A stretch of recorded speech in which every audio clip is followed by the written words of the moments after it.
खडकांचा स्तरित खडकांमध्ये रूपांतर कसं होते पाणी स्थिरपणे बघा. या काळात ज्या वेळेला नदी स्वतःबरोबर पाणी वाहून जात असताना काळ पण वाहून जात असते. त्याच्याबरोबर ती काय करते?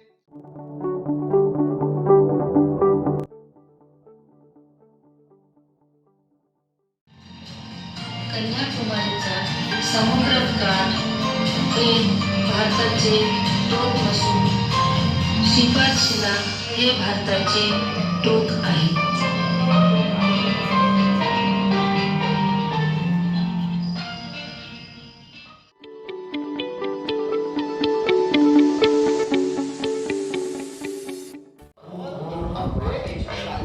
बसंत ऋतु में प्रकृति में क्या क्या परिवर्तन आया है यह बताया है कवि ने.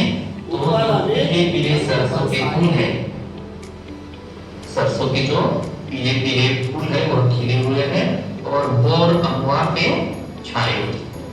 बोर का मतलब क्या होता है? आम के फूल. आम के ऊपर जो छोटे छोटे फूल आते हैं उसे बोर कहते हैं. तो कवि कह रहे हैं कि इस बसंत ऋतु में प्रकृति में क्या परिवर्तन आया.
मागून जन्मलेला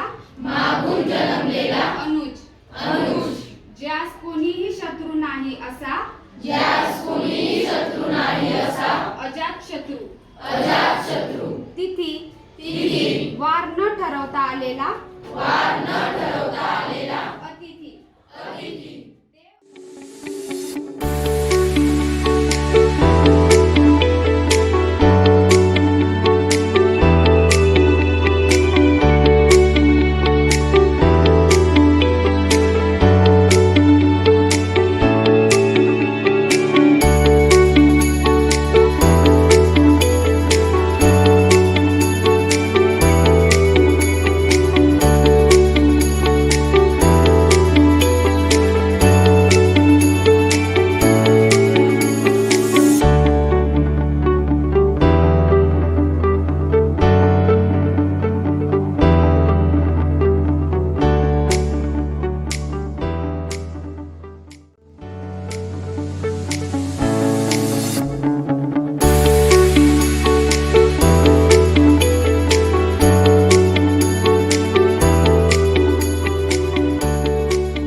आज शाळेत 5वी ते 9वीचे विद्यार्थी, अध्यापक, पदाधिकारी यांनी 10वीच्या विद्यार्थ्यांना शुभेच्छा दिल्या.